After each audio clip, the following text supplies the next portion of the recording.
Whether you're dealing with injuries or trying to just plug holes on your starting roster from players that are not performing yet, you need to know how to attack your IDP waiver wire for week 4. And I've got 8 players for you to check your waiver wire for and get them on your team for week 4 of fantasy football. And we're going to get to all that right now.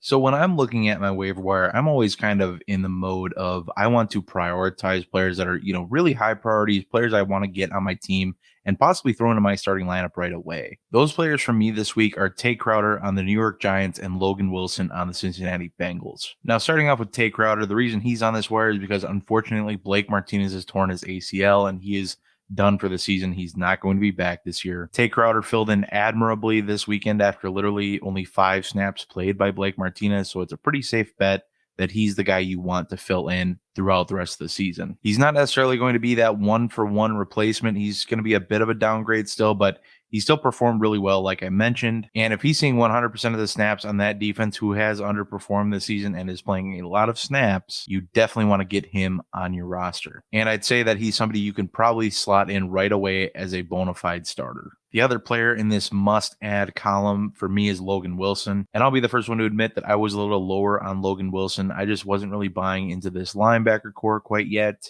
And it seems that that was quite a mistake. Logan Wilson has been an absolute stud so far this season, racking up over 30 tackles and 3 interceptions through 3 games. That alone each week has been able to put him in LB1 conversations. And he's still showing as a really low roster percentage on Sleeper, which tells me that he's probably well available in other leagues as well. Like I mentioned, I think both of these guys you can throw into your starting lineups pretty much right away outside of like super shallow leagues where you're only starting 1 or 2 IDPs. But if you're in a league that starts 2 to 3 linebackers and some IDP flexes, these guys are instant starters for your team and somebody who can fix a band-aid through injuries, or if you're just trying to plug holes in those rosters like I mentioned before. The second bucket that I tend to put players into when I'm prioritizing my waiver wire ads is just kind of depth ads, players that aren't necessarily going to start week to week, but are players that maybe come bye weeks or more injuries, are players you can slot in your lineup, especially if they keep playing at the level they're at. The first player on that list for me is Denzel Perriman, another guy I was hesitant to buy in on, solely because of the fact that he's been so unreliable for the first few years of his career that I just had a tough time believing that he was going to come into Las Vegas and be a reliable option for you. However, 3 weeks into the season, he's racked up over 10 tackles every single week and essentially has been what we all wanted Corey Littleton to be last year. In all honesty, the only reason he's not a higher priority ad for me is because of that hesitation from him failing to perform thus far in his career. Another player that I'm kind of surprised to see out on waiver wires is safety Marcus May, the first non-linebacker on this list. And the biggest thing with him is I don't necessarily think he's going to be a guy who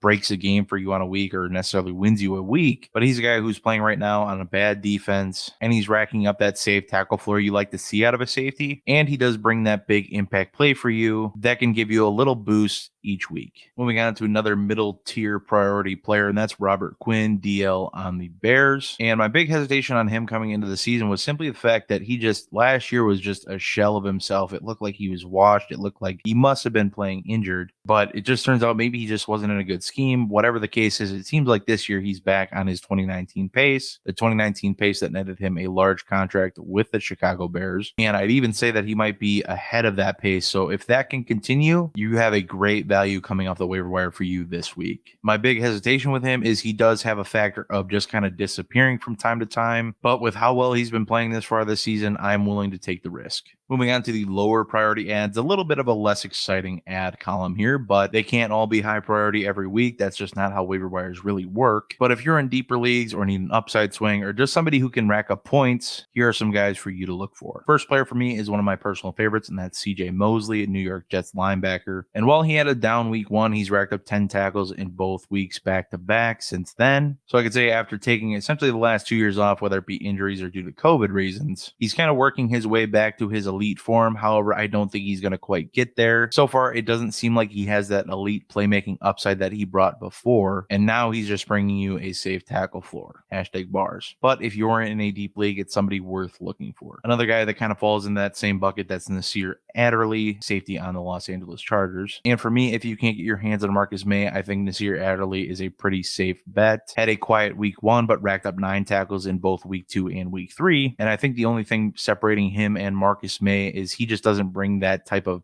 big play upside. As of right now, he's just kind of a tackle floor guy, and that's okay. In a deep league, every bit helps, and he's somebody you can rely on week to week as he's seeing almost all of the snaps on that defense. The last guy on this list is Darrell Taylor, defensive lineman on the Seattle Seahawks. He was a second-round pick in the 2020 draft, missed his entire rookie season due to a leg injury. However, he's back and ready to rock in 2021. Had a great week 1, completely disappeared in week 2, and had a great week 3 again. Outside of a literally zero production game in week 2, he's racked up 7 tackles, 2 sacks, and a forced fumble. Not bad for a guy who's literally almost unrostered in every single sleeper league I'm in, and is only showing about 1% rostership across all of sleeper. So it's pretty safe to say I think that he's available in your sleeper leagues for sure, and any other league you're looking at. My big concern with him obviously is that zero production week in week 2. It's not like he wasn't playing. It's not like he didn't get any snaps. He just completely failed to produce anything in that game. But again, it's a huge upside swing for you if you're in a deeper league, or if you just want to stash somebody in Dynasty. And that is it for my week 4 IDP waiver wire rundown. I do hope you enjoyed this quicker video. I will see you again on Thursday for my IDP rankings video. Like I said, I do hope you enjoyed the video. And if you did enjoy the video, I do hope you leave a like. Check out the other videos on the channel. I'd really appreciate it. Comment down below who you're targeting in your IDP leagues this week. If you are new to the channel, I do hope you consider subscribing. If you're already subscribed, thank you so much for coming along for the ride. You are so appreciated. And that is it for me today. I do hope y'all have a good one.